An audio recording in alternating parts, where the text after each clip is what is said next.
Hey guys, welcome back to the Broner Pro podcast where we hope to help you reach your full potential, whether that be inside or outside the gym. I'm your main host, Jeremy Soul, self-proclaimed gym bro, and I'm joined today with another brother from the West, moved over East, the first IFBB Pro Classic Physique competitor, Paulie Vu.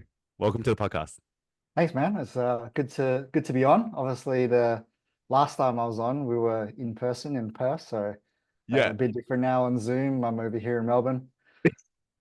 yeah, it was a quick move. It was like a year and a half. I think we might have done that podcast just before you left, right? Yeah, it was like right before I left. Yeah, so things have changed. A year and a half has flew by. So obviously, what we discussed back then, I think it might like you might be shifting your mindset around certain things. Do you think, or Yeah, absolutely. So at that point in time, I was done with bodybuilding. I was retired. Wasn't really thinking about competing again. And since coming to Melbourne, I'm in a really good spot. My passion for bodybuilding has come back, and I'm gonna make a comeback. Yes, that was going to be one of my first questions. Obviously, I remember talking to you a year and a half ago, and I remember you said like, you know what? I don't know why we should be competing, and I think like things have changed then. So what has changed to make you kind of like want to make that comeback? Like, Well, I kind of alluded this in, I guess, the last one, and it's just that I managed to get the rest of my life where I kind of needed it to be in order to feel happy and supported to go back into bodybuilding. Bodybuilding is a very selfish endeavor, yeah, and sometimes when you are overconsumed with it, you can neglect other areas of your life. And I feel like I've done a very good job, particularly the last 18 months, kind of getting my life in a place where I can pursue bodybuilding and it not be a hindrance to my life. Yeah. And I think that is something that I think about when I started competing for the very first time, 21. It was always about just like doing that first show, and then after that first show, it was like that dream of winning that pro card. And I remember going back to back shows or like yearly, every year it was like a show, a show, a show. Like, what do I need to do to improve? Like, how do I improve all this stuff? Like, and I think it definitely put on hold a lot of other areas in my life, especially business and stuff. I was just kind of happy. I was just making enough just to compete, like just so I could live that life and be like, this is all I want. And I remember like looking back at it, and I was like, you know what? Maybe I should take some time off and focus on some other areas of life. And that's when, like, I started focusing on business and stuff like that, focusing on clients, upskilling, doing all the things you need to do to just kind of build your business. And I just went all in into that. So, like, did you feel like when you kind of took that time off, it kind of gave you time to reassess what you actually want in life? Um, yeah, pretty much. Like, as you said, like when I was bodybuilding, I started competing when I was 21, Yeah, yeah. like 21, competed mostly every year, if not every other year since I was 21.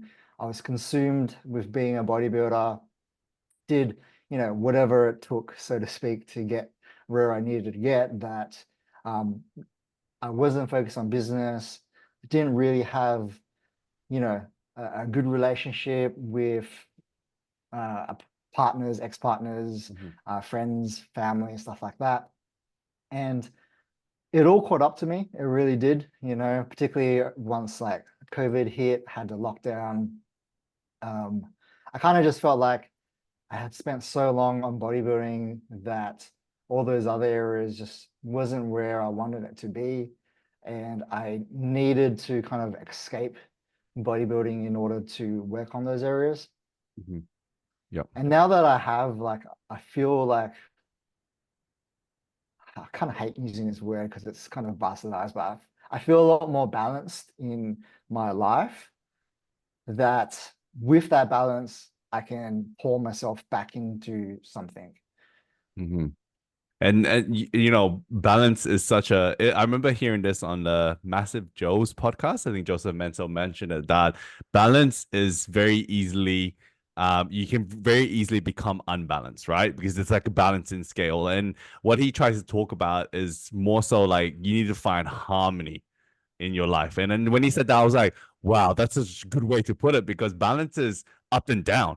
And we don't want that, especially in bodybuilding. We want to be able to find harmony in what we're doing, like, make training part of your lifestyle, make nutrition or like eating as well as you could, but still be able to eat out. It's like having that sort of harmony where you're actually happy doing that and not like, every off season is perfect, every on season is perfect. And then that sort of concept, I feel like a lot of people do look at it sometimes when they're competing, that they feel like they have to be perfect in an off season. Like, what do I need to grow? What do I need to do this? And I'm like, you just need to like relax and just find some harmony in your life again. Like, yes, eat enough protein, maybe have some carbs before, during around your workout.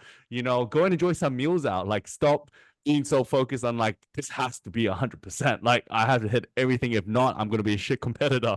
And I'm Yeah. like, I'm pretty sure the pros take some time off. I mean, if you remember Kev LeBron back in the day, like Yeah. what he only trained for 4 months before Olympia or Yeah. something like that. Obviously, he's a genetic freak, and we can't compare him to the everyday normal person. But he would take time off training. Like Lee Priest would just get, eat big to get big in off season, eating KFC. The good old days. Yeah. Yeah. Yeah, man, I can only speak for myself, but I feel, being a pro and being amongst a lot of other bodybuilders, I feel like I can speak for a lot of people is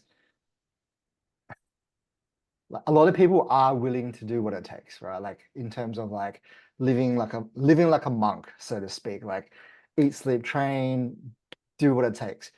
But it all catches up to you eventually. A lot of people don't think at that point in time that they need those things. Like they don't feel like they need the social connections and um, like you kind of said, like as long as I make enough money to support my bodybuilding, that's all that matters. But it's not, right? Like there are so many other things in your life that make you feel fulfilled other than bodybuilding. Hopefully, I don't know. But for me, there is.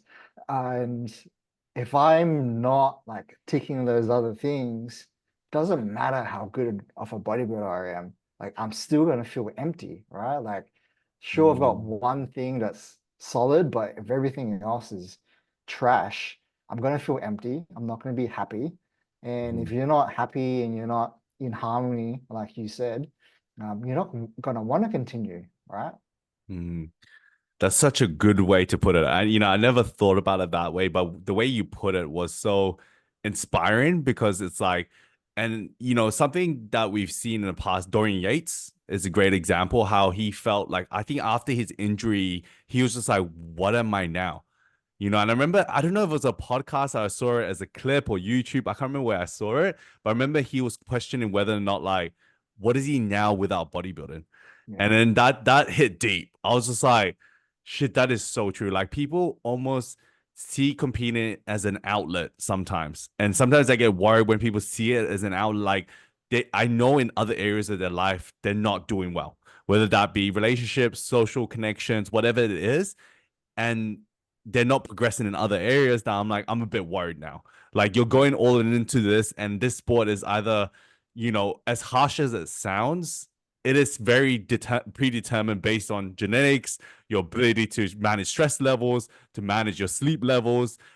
It's so many things other than just eat your meals and training and doing all that, and being able to relax. It's like, how do you view stress? If you're not good at dealing with stress, then you're going to be always stressed out state. You're not going to really build the muscle you want. So there's so many other areas that I'm like, wow, like this is shouldn't be your forever thing. Like, don't quit your day job just to be a full-time bodybuilder. Like, yeah, unless you're like very lucky and you've got a job that you can do that, but then you hold back on other areas. Like when I was competing, I almost felt like I was holding back myself on other areas yeah, because that's all I cared about, right?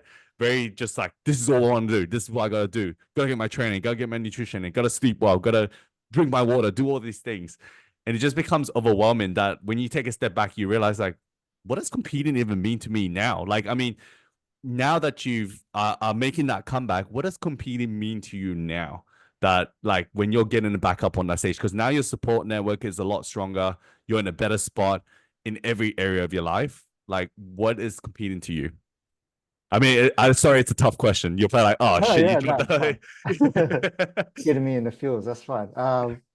Honestly, it's competing to me, it's always been my passion.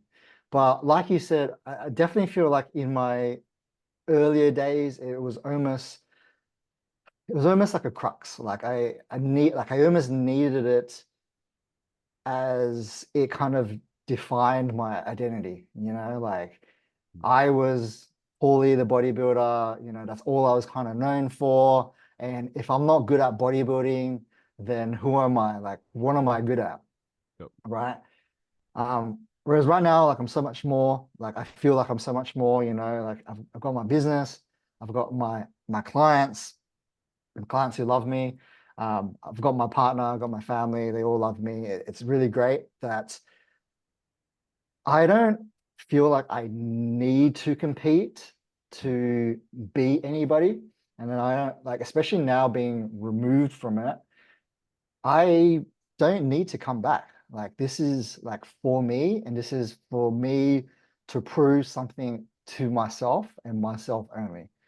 Mhm. Like this isn't about getting a result so that I can feel like I'm a somebody, or get a result so that I can prove to my clients that I know what I'm talking about. It's not about that, like I've got a good client base. I Yep. get my clients results, all of that aside, if I didn't compete again, I'm still a good coach. I'm still a good businessman. I'm still a good partner. I'm still a good brother, friend, whatever. I'm more now of a complete whole person than just being a bodybuilder. So I don't know if that answers your question at all, but bodybuilding, like it's always been my passion, and now it's just something that I love and something that I just want to prove to myself. And that's why I feel strongly about the comeback, because it's me against me, and it's not yeah, I'm not trying to prove anything to anyone. No, no, that was a no, that was a very good answer. It's hitting me in the feels as well. Like when I think about it, because I am obviously, if people don't know, I am also making that comeback next year. Obviously, as an amateur, Very exciting. Very I'm not exciting. on police level yet. But even then, like for me, it's like assessing like why I'm competing. Like I don't need. I'm in the exact same position as where you are. Like I just Yeah. don't feel like, oh my, it's not gonna make a difference in what I'm doing. Like I'm only doing it for myself, and it feels way more relaxing and enjoyable because I just enjoy training. I enjoy pushing myself through the depths of hell. Obviously, Yep. carb prep, as we know, it sucks. But like it's more enjoyable just seeing what my physique will look like and what is the potential of that. That excites me more. So Yes. it's not the case anymore of like how I place. Like I want to do well, but I know that I'm also realistic in how I'm gonna do. Like, and so for me, it's just like to show people that yes, you can do this. And then I want to do the reverse. I'm excited for that. Like I'm excited just to see how well I can do it. And that's just a personal progression thing. It's not like Yeah. oh, I'm going up there, I'm gonna kill everyone, I'm gonna kill this person, like Yeah. I'm gonna dominate, I'm gonna be an Olympian. Like it's really not that drive anymore. I just want to be better. Like that's all I want, Yeah. which is which is so good.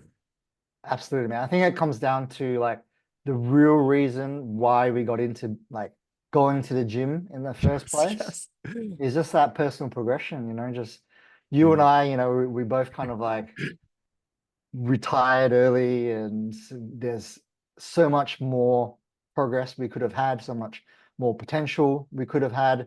And I feel like if I didn't compete again, it probably would eat me up a little bit, just because I know I have so much more potential than where I had left it. Yep. Um, so it just goes back to that. All the other bullshit, all the other clout, that's all gone, and we're doing it for Oh the my right God. reason. The clout, man, bro. I used to think about when when you compete back then, you wouldn't show a photo to you like 2 weeks out and be like, all right, I'm coming to compete, Like it's not like we would be like documenting it. We'll just be like just doing and trotting along each day, suffering. in the essence of obviously, being hungry, cravings, battling not eating any meals off the plan, doing your cardio, waking up super early in the morning. And I think about that and I'm like, we used to do that without posting anything online. Yeah. Like it was literally purely because we enjoyed it. And like obviously back then we might have had the mindset of yes, we want to win. So like whoever we're versing, doesn't matter. I'm gonna bring the best physique possible and I'm gonna, try to take that win. And so like it was just purely because we enjoyed the sport. Not Yeah. like now, we're not saying that everyone is like that. I can't say that I can't speak for everyone. But I do feel like sometimes people compete for those wrong reasons and they're Yeah. just like doing it for it's for business or it's for just showing my journey that you can push this hard. And I'm like, bodybuilding used to not be like that. It used to just be you just train hard, you do the work, and you show up on stage for 10 minutes, and then that's it. Yeah. And then you either win or you lose.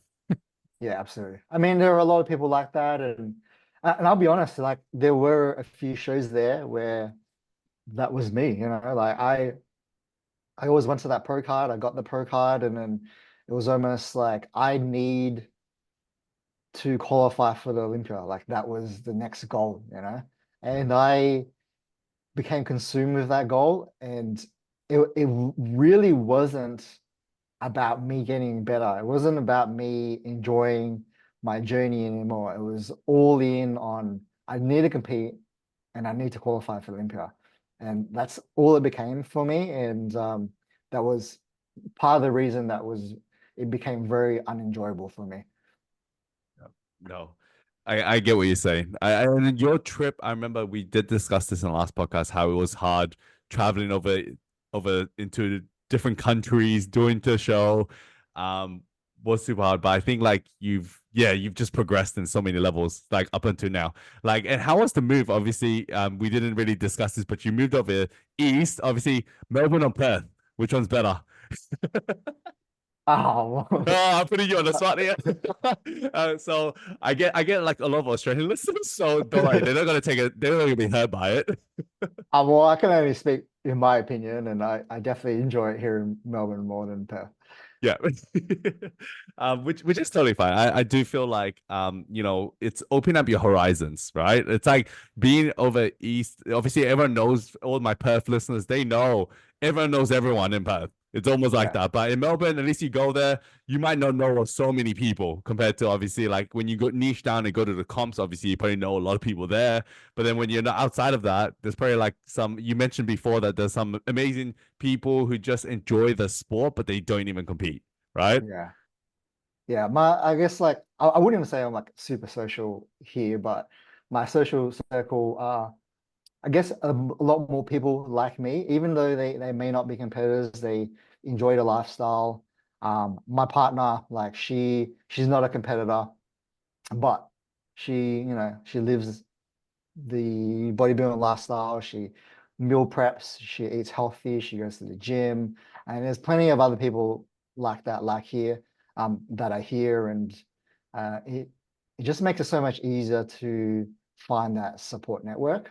Um, whereas, yeah, I don't know, Perth is very clicky, it's very small, and if you don't quite fit in, it's hard to fit in, I find. Yeah, yeah, and it's worse if it's smaller because then everyone starts talking, and then it's just like you hear all these different things, and I'm just like, everyone just needs to focus on what they need to do for their own clients and Yeah, what they just need to do for themselves, because that's all that matters. If we can just lift the industry up and everyone just becomes a little bit better and we support each other, like there's enough people to go around, and there's enough people in the health and fitness industry that there's more people every single day, yeah, like that I come into the industry. I've heard stories of, over East, like in Australia in general, like people poaching each other's clients. And I'm just like, come on, guys, like there really is like every opportunity. There's so many new people that are coming yeah. into the gym. Like we just need to upskill ourselves, learn from each other, and just help our clients better.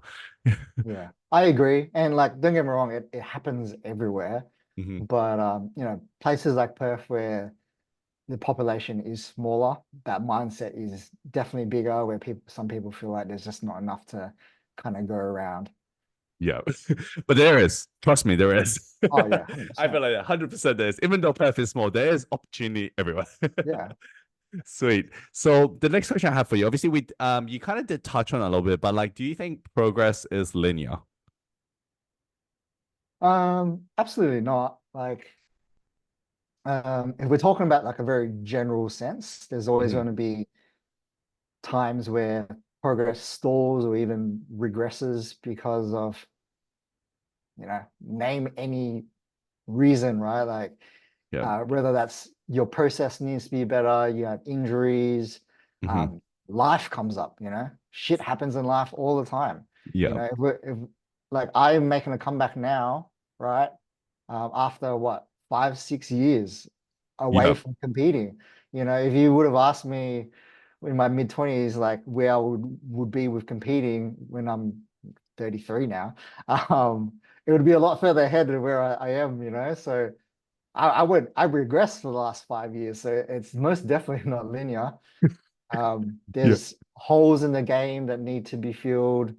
Um, yeah, progress is definitely not linear. And so with that question, do you think that you have made any progress leading to this show that you are planning to do? Also, which show are you planning to do? Let's answer that question first All for the right. So, listeners. not 100% confirmed, but I am Mhm. looking at the Tokyo Pro, which should be around August, September next year, so 2025. Perfect. And so with that, do you feel that you've made some progress into like this new show? Like, are you ready to like, do you reckon you have become better in the last 5, 6 years of taking time off competing? I absolutely do in one way or another. Like in terms of like physique, I'm definitely better than what I was, 100%. Is it like 5 years worth of physical progress? Absolutely not. You know, um, I've been properly training again for maybe just the over the past year since being back here in Melbourne, and I've Yeah. definitely since then I have progressed past my prime. I'm in my prime now. I'm confident with that.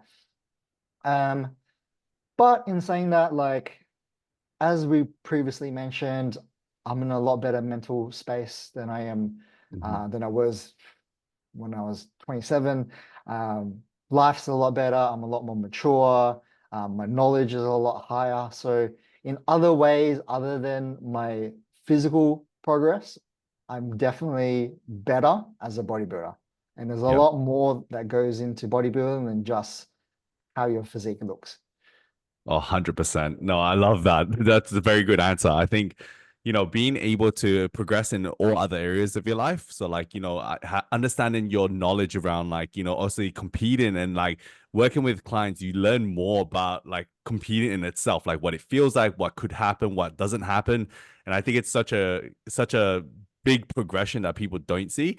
Do you think that with your training, so let's say 5, 6 years, you didn't have a coach, right? So obviously you just kind of just training yourself, but you were training like consistently, like maybe doing how many sessions were you doing like weekly, like around like would you average like if you were training for the last 5, 6 years? If you were to kind of like round it up, was it like a Yeah. certain like 3, 4, 5, or was it like I'd say like when I first retired, it was very little. Like we're talking like 1 or 2 sessions a week. yeah, yeah, And then definitely towards the end, I was pretty consistent. I was 5 times a week, but I definitely say during that time I was exercising. I was going into the gym. I was just getting a little bit of a pump, making myself feel better, like just mm, ticking boxes, so to speak. yeah, Which, as you know, is very different to training. Like I've been training properly the last year in terms of going into the gym, making sure that I'm pushing myself, making sure that I'm finding failure yeah, and yeah, pushing myself to the point where like there is no other option than progress. yeah. That is completely different than just going in, ticking boxes, counting reps, and getting a bit of a pump.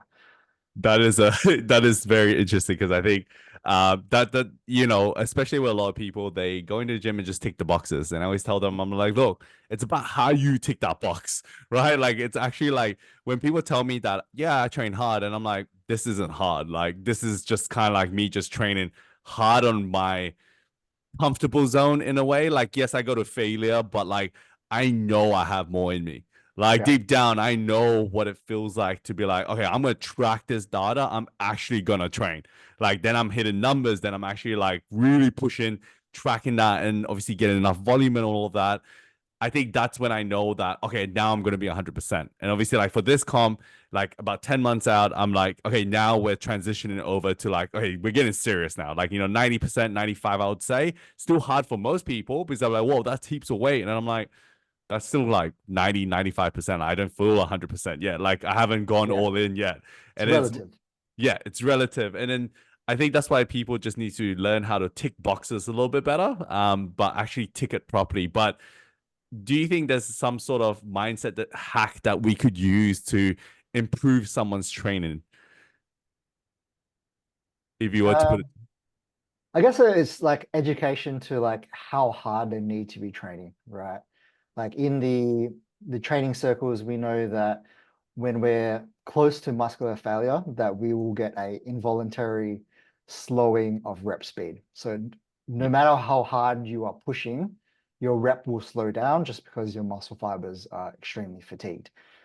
Like that is the point we need to be getting towards, and pretty much almost every set that we should be doing. So if you're watching a client train, or even if they're like training themselves, if their rep speed stays exactly the same, or worse, even speeds up during their set, then we know that they haven't reached muscular failure, right? yeah, I think tracking numbers is definitely a good way to go as well. Like we want to work towards progressive overload. I feel like some people hide behind that though. And what I mean by that is they feel very comfortable adding 1 rep or adding 2 kilos to the bar every single week. And although that is progressive overload, it's not when you are so far from how hard you can push yourself, right? yeah, Like if I have a look at a client's program and like every set they do, they're incrementally just jumping up in weight, then those first few sets are just warm-up sets. And secondarily, like, I don't know about you, but I give a pretty wide rep range. Like yeah, for me, a very common rep range, obviously it does vary, but a very common rep range is 5 to 10. yeah, If a client comes in and every single set and every single exercise is 10 reps, 10 reps, 10 reps, 10 reps, then I know they're not pushing themselves because they're just trying to tick that box. They're just trying to like, I did 10 reps, sweet. yeah, The whole point of a rep range is a range where we reach failure. yeah. Like we should be seeing numbers like 7 or 8 in that rep range, Or even five if they're really even going 5. ham. Exactly. Like I think it's sometimes in people's head, sorry to stop you, but like I yeah, think sometimes people perceive it as, oh, I'm doing more. And I'm like, no, like you're not doing more. You're just doing more on purpose, which is worse. Like if yeah, you actually hit the rep range and you're like, you know what, I'll try to see if I can get to 10 and you get it, probably needs to go a bit heavier. yeah. Like, yeah. Yeah, go on. Yeah, no, that was it. Sorry. Yeah. Yeah, And yeah. like that's what I said. Like I think that's the problem sometimes is like if someone could realistically go 20 kilos heavier, right? Like they Mhm. really could push themselves that much. But they're kind of hiding behind like, oh well, I went 5 kilos up from last week. That's still progressive overload. I'm like, is it really like, it is more, but if you've been sandbagging it the whole fucking time, Yeah, you're not anywhere close to failure, right? Like if you could do yeah. 20 kilos more, but you decided just to do 5 kilos more, like whoop you do. Yeah, it's almost like they're wasting the weeks then. Like that's how I like to kind of tell. I'm like, look, the faster you get there, the faster you're gonna have more progression over each week. And like when you're at the top of the game, training level that you're obviously training at, increases are pretty rare.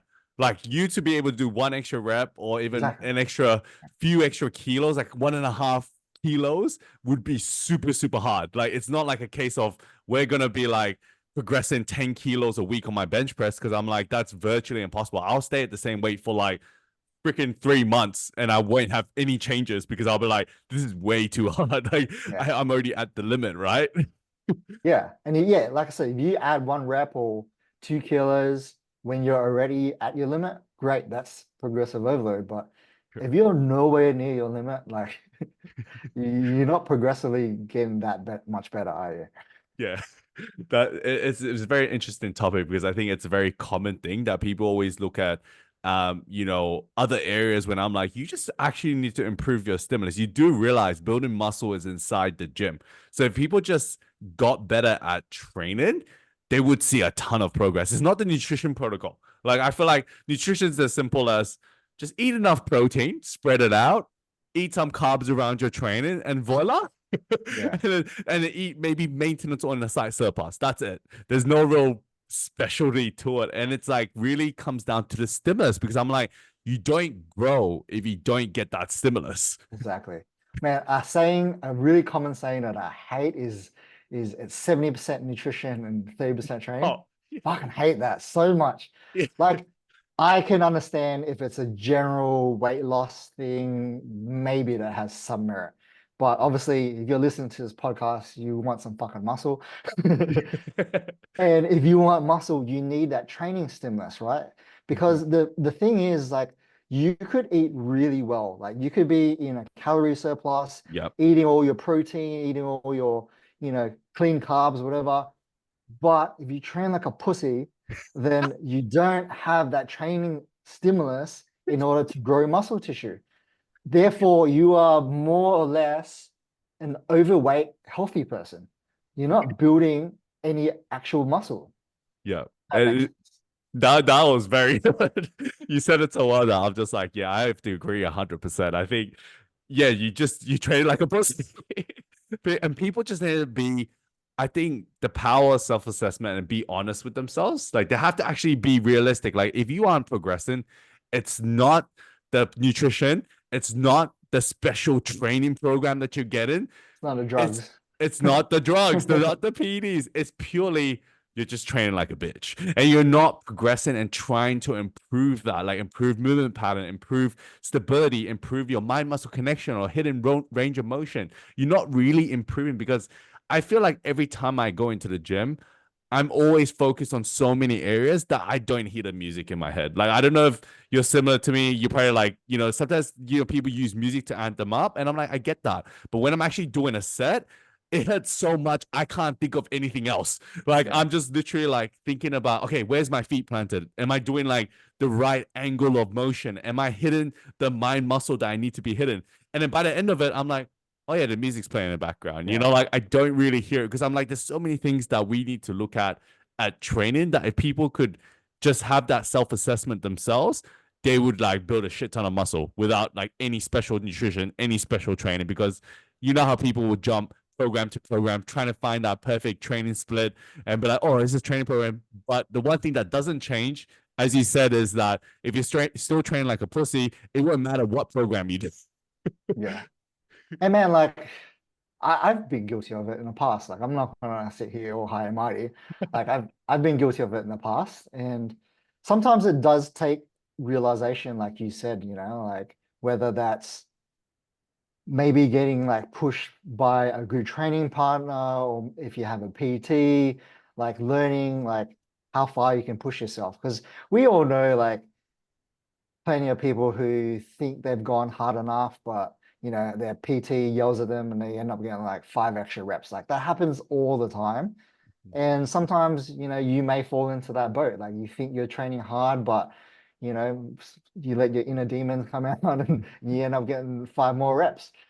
Like Yeah. it's a skill to get there, but unless Mhm. you're trying to chase it, you won't, right? And Mhm. again, I think a lot of people rely on the food, they rely on the drugs to get themselves there. And these are the people who are always yabbering on about like, doesn't matter how much I eat, doesn't how much like how much drugs I take, I'm not gaining any muscle. And it's because they're missing the key proponent there, which is that training stimulus.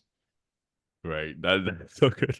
And so like do you like it's interesting you say that because I think what I see very often is like the guy who just won the IFBB I think classic is Jackson Gurin, I Yeah, think. yeah, Don't yeah. know his yeah, so he is a powerlifter cross bodybuilder. Mm. So first time competing in bodybuilding, but obviously you got to be top of the game in like probably like powerlifting, that you really understand, RP, rate of reps in reserve. Like he probably understands all those concepts. So he's training at the highest level.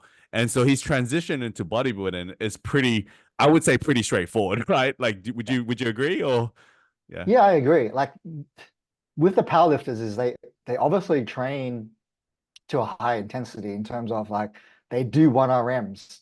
Yeah, You know, yeah. like we talked about like involuntary failure where the reps slow down. Like if you ever have a look at someone doing a proper 1 rep deadlift, it takes a long time to move. Like it Yeah. takes them a long time to do that 1 rep. So if they know like what intensity is, like it's easy Mhm. to scale back, Yeah. right?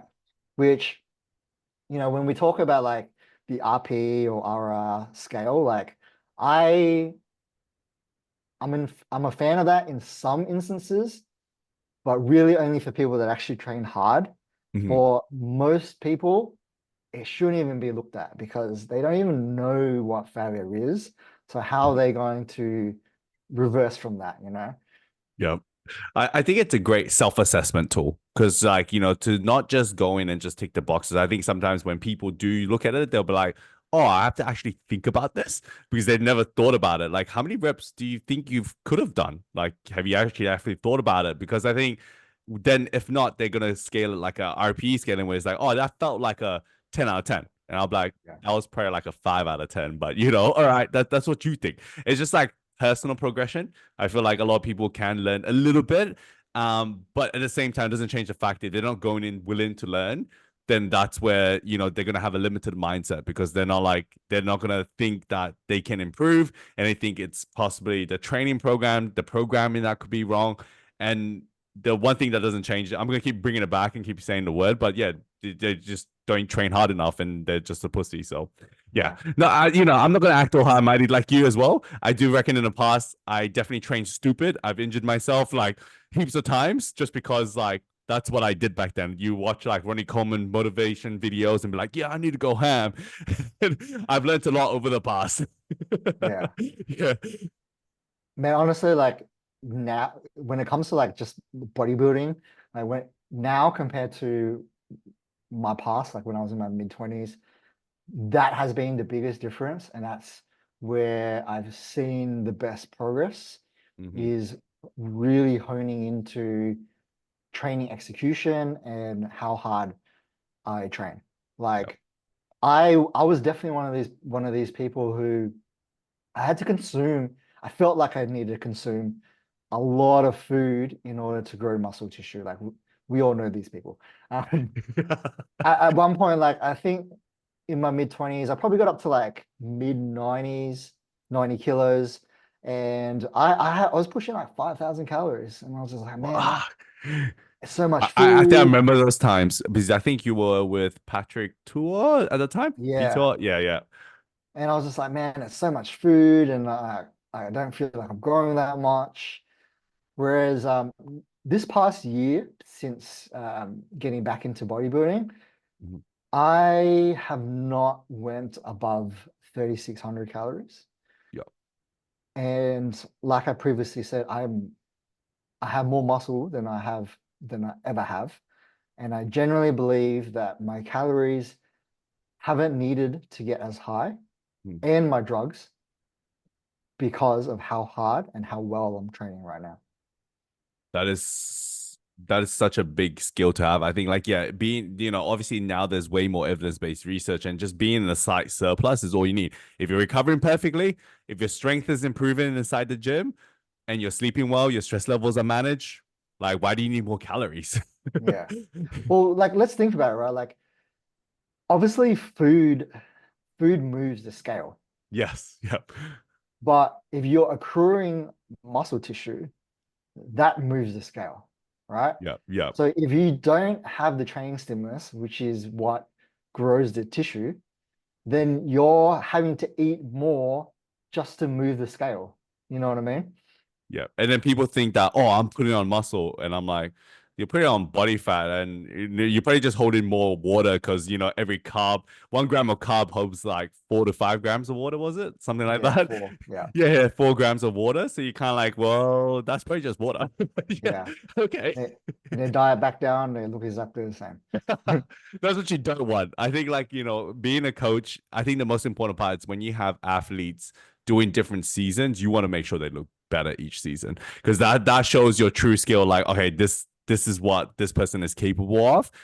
Because I think, like, dieting someone down for a competition for their first show is pretty straightforward. Like, right? It's not like it's like, oh yeah, you went from like not ready lifestyle to like comp prep and shredded and peeled.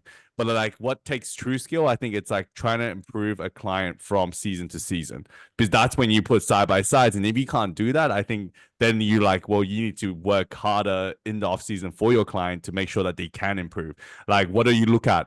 For me, it's like I'll be like, you need to record videos in the gym. I need to actually see how you're training. I need to go with you, do a PT session with me. I'm going to show you the training stimulus that you need because I'm like, you need to improve this because this is the important part. It's not the nutrition, it's not anything else, it's just training. Yeah.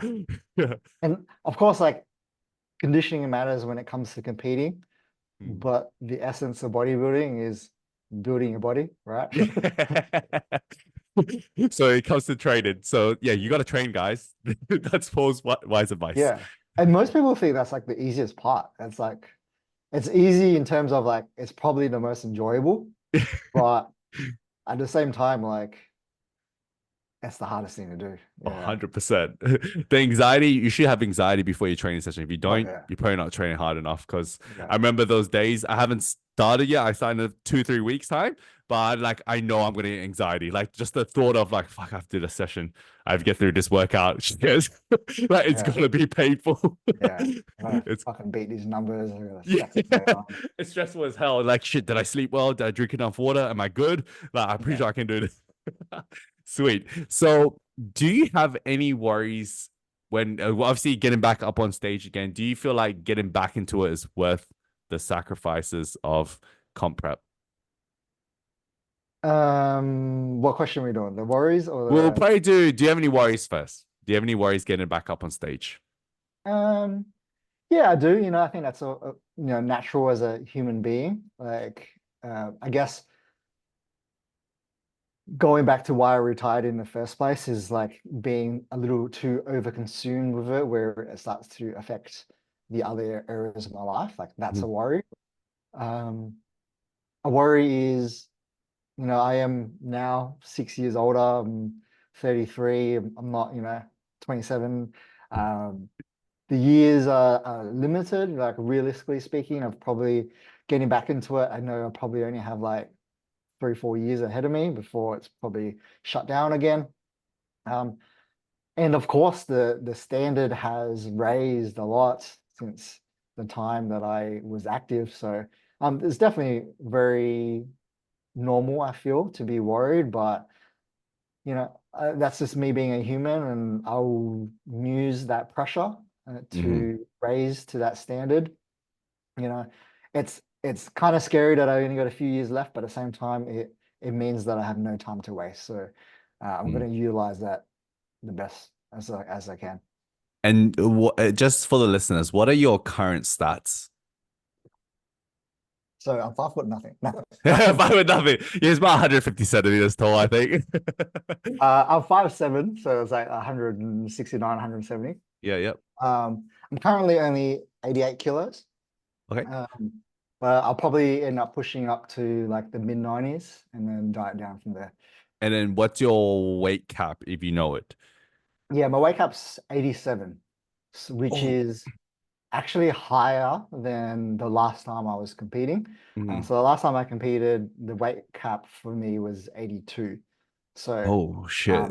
yeah, so the Pro League increased it. So another reason why I mentioned the standard is even higher now because everyone is just bigger. Yeah. And I think it's like I don't know if they're raising the standard to fit Chris Bumstead in there. Do you think it is? Partly yes, but like if you ever bothered to have a look at the weight caps, it did if you did it like as a ratio, like how much kilograms you got per like inch of height, it did always favor the taller guys.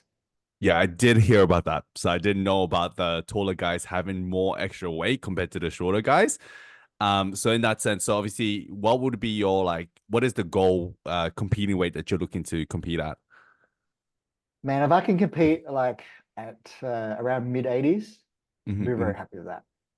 Sweet. So that's just pretty much 5 kilos off you, like ideally.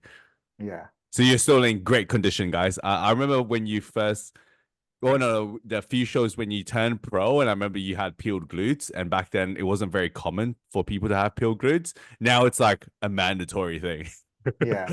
And like it's mandatory, but I think we talked about this the last podcast. Like I got there just because I worked hard. Like the processes that are available now and the information that's available now, that's why there are so many people getting to that standard, getting to that level of conditioning, because there's Mhm. so much available information out there.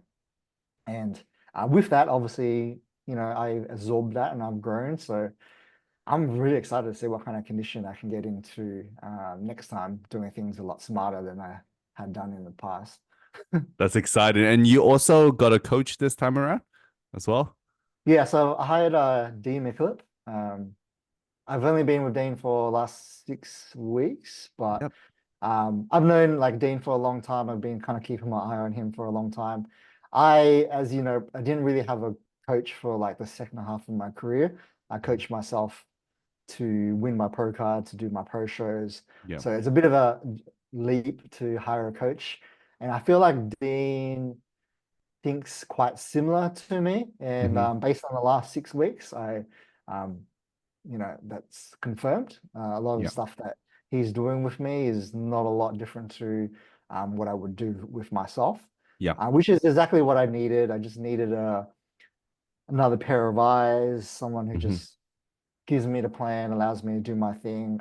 Um, as it's kind of tough, like coaching yourself to kind of remove your emotion out of the logic. Yeah. I think that is definitely the hardest thing. Like removing, because this time around I am thinking about just doing it myself, just more so just because I've got other areas in life I still want to progress, and winning that pro card is not really my end goal. Like if I end up being good enough, then I'm fine with that. But like other than that, I'm not too fussed with it. I just gotta treat it like check-ins and do it myself, like as if I'm filling out a check-in for myself. Yeah, Like, as if I'm reviewing it for a client. And like, I'm just gonna just, enjoy this process. Just more so like, obviously you're on the pro like circuit, so that's a way different ballgame. Like, that's gonna be like, okay, what do I need to do? And you just need that accountability to make sure that, someone that will pull you in if they need to as well. yeah. Sweet. And so, like, do you think the mo matters when competing in classic? So we've got like you got like a mo going on right now. Do you think it matters? I don't think it matters. I don't think it matters at all. Obviously, it's in trend because of CBum, who's obviously Mr. Olympia and Classic. But no, I don't think it matters. I think at the end of the day, it comes down to the physique. The mo might give you some extra points, right? Surely. I don't think so. I don't think so at all. Yeah. So, okay, so going on to something a bit more of a different topic. So, do you think the secret sauce to growing is more PEDs? Um, like I'll be remiss to say that PEDs don't isn't a factor, but pretty much what we alluded to prior, I really do think that it's the training stimulus. Like that Mhm. needs to be there first and foremost. Again, like the nutrition helps, the gear helps, but if the underlying stimulus isn't there, you're just not going to get that progress. Yep. We pretty much talked about it before, so that was a great answer. Yeah. Great. And so, who from Australia would you like to verse in Classic? Is there anyone in Australia that's, that you're thinking of, like, I love to verse this person? Honestly, I'd pretty much like to compete against all the pros in Australia. I don't, top of my head, I don't think I've competed against any of the pros like as an amateur. So it'll be really interesting to see how I go against them. Yeah. Particularly like, I was the first classic pro, and even like the ones that came like immediately after me within those like first couple of years, they're not active anymore. Like they're all pretty much retired. Yeah. So obviously the ones that are active now were like turning pro many years after I did. So Yeah. it'd be very interesting to see how I go up against like the newer generation, if you want to call it that. The new gen. And I think they're all taller than you as well, right? I'd say so, yeah. Yeah. I probably You wasn't be you taller. you be sure what against the Giants.